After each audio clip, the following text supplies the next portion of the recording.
अस्सलाम वालेकुम। आज हम लोग एक्सरसाइज 1.6 कंप्लीट करेंगे। सेकंड हमारे पास क्या मेथड आता है इसमें, क्रैमर्स रूल। याद रखिएगा कि क्रैमर्स रूल का जो फॉर्मूला होता है वो ये होता है। अब ये कैसे सोल्व करेंगे मैं आपको आगे बताती हूँ। इसमें भी हमारे पास स्टेप्स होते हैं। पहला स्टेप क्या होता है कि आपने सिंपल क्या करना होता है, जो आपके पास ये फॉर्म होती है ना AX is equal to B, इसमें कन्वर्ट करना होता है। इसमें कन्वर्ट करने के बाद आपने AX एंड AY, ये तीन चीज़ें फर्स्ट स्टेप में फाइंड करनी होती हैं। कैसे फाइंड करेंगे मैं बताती हूँ।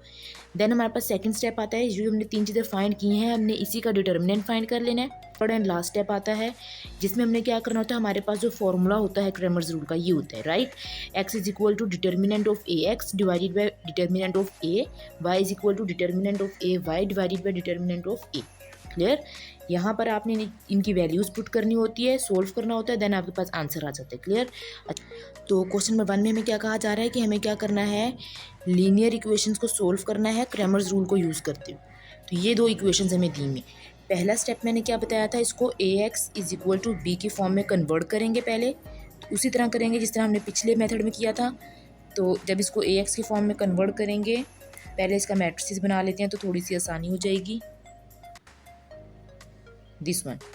तो फर्स्ट x के साथ क्या नंबर है 2, y के साथ क्या नंबर है कुछ भी नहीं है तो 1 लिखेंगे, x के साथ 6 एंड y के साथ 5, x एंड y 3 एंड 1।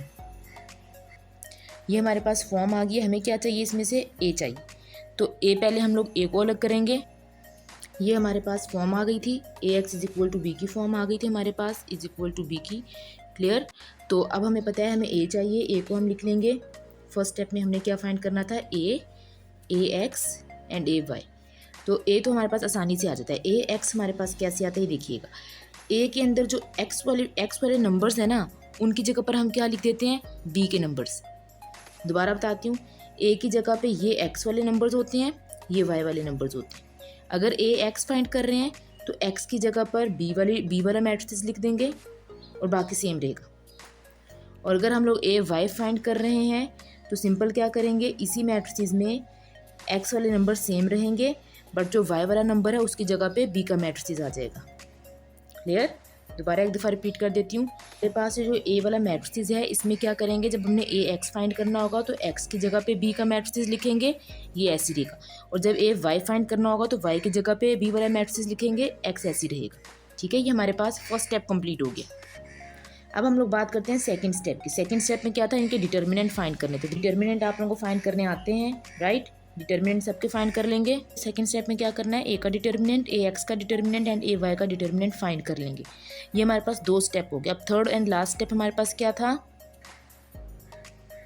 तो थर्ड स्टेप हमारे पास क्या हो गया, हमारे पास ये फॉर्मूलाज थे। हमने जो भी चीज़ें फाइंड की थी वो सारी इसके अंदर पुट करेंगे, पुट करके सिंपल सोल्व कर लेंगे और हमारे पास एट द एंड आंसर आ जाएगा। और आंसर को हम किस तरह लिखेंगे, XY is equal to x का नंबर लिख देंगे, देन कोमा एंड फिर y का आंसर। ये हमारे पास इसका आंसर हो जाएगा। हमारे पास चैप्टर 1 कंप्लीट हो गया है।